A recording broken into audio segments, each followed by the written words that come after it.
Saudari dan saudara yang baik, ibu bapak sekalian, dimanapun kita berada, hari ini adalah hari Minggu Advent yang ketiga, Minggu Sukacita. Untuk itu saya mengajak dimanapun Anda berada, bersama dengan saudari-saudara yang ada di kiri dan kanan Anda, mari kita berikan senyuman.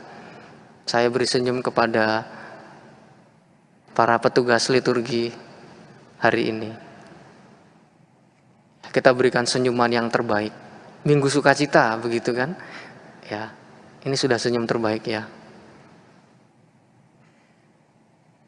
Kenapa hari ini disebut dengan Minggu Sukacita? Saya bersyukur, harusnya dan mestinya kita bersyukur sebagai orang Katolik. Karena di dalam gereja Katolik, dalam iman kita banyak simbol. Banyak simbol yang mengungkapkan pengalaman iman kita sebagai orang-orang beriman dan orang-orang yang percaya kepada Tuhan Yesus. Simbol apa yang paling jelas sekarang? Simbol paling jelas adalah kasula yang saya pakai. Ini kasula namanya. Saya ingat beberapa hari lalu ada yang bertanya, Romo besok misa, Romo pakai kasulanya warnanya pink ya. Pasti bagus kalau warnanya pink, menyala. Reaksi spontannya mengatakan warna pink.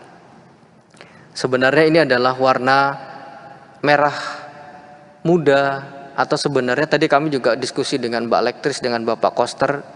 Ini sebenarnya perpaduan antara warna ungu dengan warna putih, ungu dengan warna kuning, sehingga menjadi warna di mana tidak lagi menjadi ungu, tetapi menuju kepada putih, menuju pada pengalaman sukacita. Kita ingat bahwa dalam pengalaman sebagai orang Katolik, warna ungu adalah warna pertobatan dan warna putih adalah warna kemuliaan. Kalau kita merayakan Natal nanti warna liturginya putih atau kuning. Dan disinilah sebenarnya kita melihat simbol yang paling jelas dalam iman kita. Minggu Advent ketiga menjadi simbol di mana kita berada dalam penantian pertobatan. Tapi pertobatan dan penantian itu tidak kita hayati karena kita takut, karena kita cemas, karena kita khawatir. Tetapi penantian, pengharapan, berjaga-jaga kita ini disertai dengan sebuah pengharapan.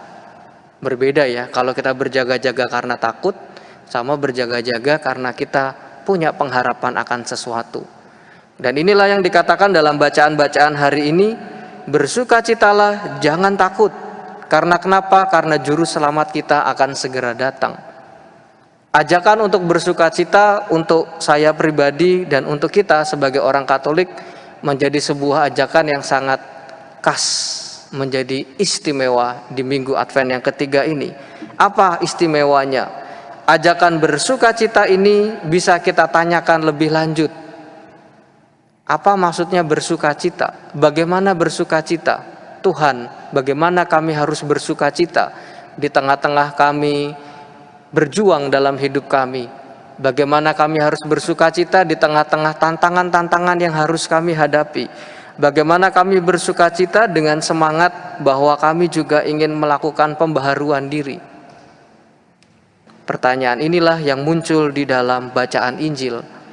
Kita tadi sudah mendengar bahwa pertanyaannya adalah apa yang harus kami perbuat? Orang banyak bertanya kepada Yohanes Pembaptis, apa yang harus kami perbuat? Pemungut cukai juga bertanya, apa yang harus kami buat?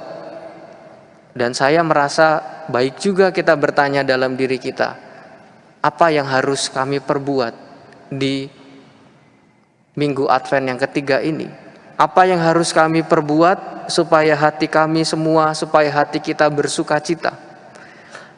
Yohanes Pembaptis mengatakan bahwa barang siapa mempunyai 2 helai baju, hendaklah ia membagikan kepada yang tidak punya. Lalu kepada pemungut cukai ini, untuk saya pesannya sangat istimewa dalam doa-doa dan permenungan saya pribadi. Cukupkanlah dirimu. Saya merasa bahwa Roh Kudus menuntun saya masuk dalam pengalaman cukupkanlah dirimu. Kata-kata cukupkanlah dirimu ini bergema kuat dalam diri saya. Apa artinya cukupkanlah dirimu? Contoh sederhana, kalau kita membayangkan bahwa hati yang bersukacita itu adalah hati yang ketika kita sudah memenuhi segala-galanya, doa-doa kita terkabul, Kita melihat ingin dapat sesuatu yang lebih baik, Tuhan memberikan. Apakah memang itu arti sukacita? Saya rasa tidak. Bisa saja yang namanya godaan atau si jahat itu muncul di dalam hati kita. Misalnya ada godaan iri hati, melihat tetangga kita, kok dia hidupnya lebih sejahtera, melihat anggota keluarga kita, kok ternyata dia pendidikannya lebih sukses, melihat pribadi-pribadi di sekitar kita, kita melihat kenapa dia lebih istimewa, lebih menarik. Pertanyaan-pertanyaan seperti itu baik, tapi kalau pertanyaan itu berhenti pada titik yang namanya iri hati, itu menjadi godaan yang besar menurut saya. Itu yang membuat mata kita tertutup untuk melihat jalan sukacita yang Tuhan Yesus tawarkan kepada kita. Dan disinilah letaknya. Persiapan kita menyambut Natal dengan semangat pertobatan warna ungu menuju pada pengharapan. Kalau kita tetap berada di dalam suasana hati yang keruh, tidak mudah kita mengalami pengalaman sukacita.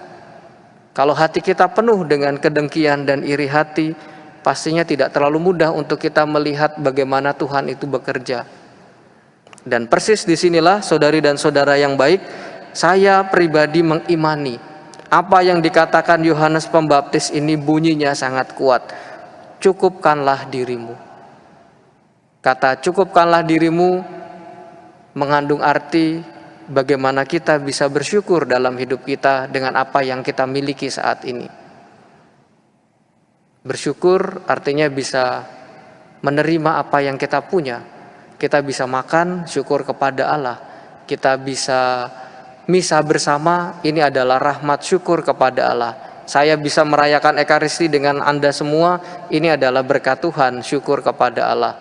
Dari Sabang sampai Merauke atau bahkan sampai ujung dunia, yang kelihatan dan yang tidak kelihatan, mungkin demikian. Tapi yang disyukuri adalah kata cukupkanlah dirimu, artinya mengalami pengalaman bahwa Tuhan itu terus bekerja dalam diri kita dan menyempurnakan segala-galanya. Mungkin hari ini Tuhan belum menyempurnakan apa yang kita minta, tetapi ketika kita punya kekuatan batin yang namanya bersukacita, dengan berani berkata, cukup Tuhan, rahmat yang kau berikan kepadaku, disitulah kita akan punya kekuatan yang namanya damai sejahtera. Seperti doanya Rasul Paulus, damai sejahtera Allah akan melampaui segala akal dan akan memelihara hati dan pikiranmu dalam Kristus Yesus. Artinya apa? Artinya orang yang bersukacita itu bisa bertanya dalam hati, apa yang harus saya perbuat dengan keadaan saya sekarang? Cukupkanlah dirimu, itu adalah salah satu jawaban yang bisa kita syukuri. Saya ingat saudari dan saudara yang baik, ketika saya menjadi calon imam, frater, salah satu romo pendamping saya mengatakan, hidup yang baik itu disertai dengan 5C katanya. C pertama itu adalah cukup makan, yang kedua itu cukup minum, yang ketiga cukup istirahat, yang keempat cukup berdoa, yang kelima itu cukup bekerja. Sederhana pesannya, dan saya masih ingat sampai dengan hari ini ketika beliau mengatakan cukup, artinya adalah sebuah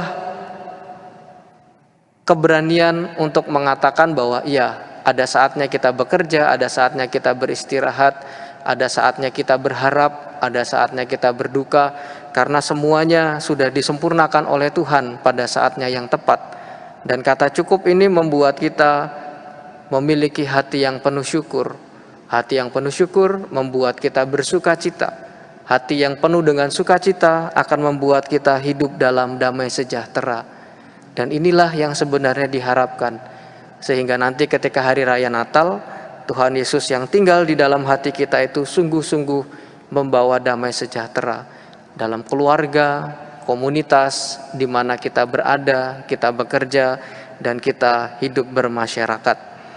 Semoga sukacita yang berbuah pada damai sejahtera itu bisa kita miliki sebagai orang-orang Katolik. Orang Katolik yang bangga karena kita punya masa persiapan ini. Orang Katolik yang bersyukur dan bersukacita karena Tuhan Yesus siap untuk selalu ada bersama dengan kita.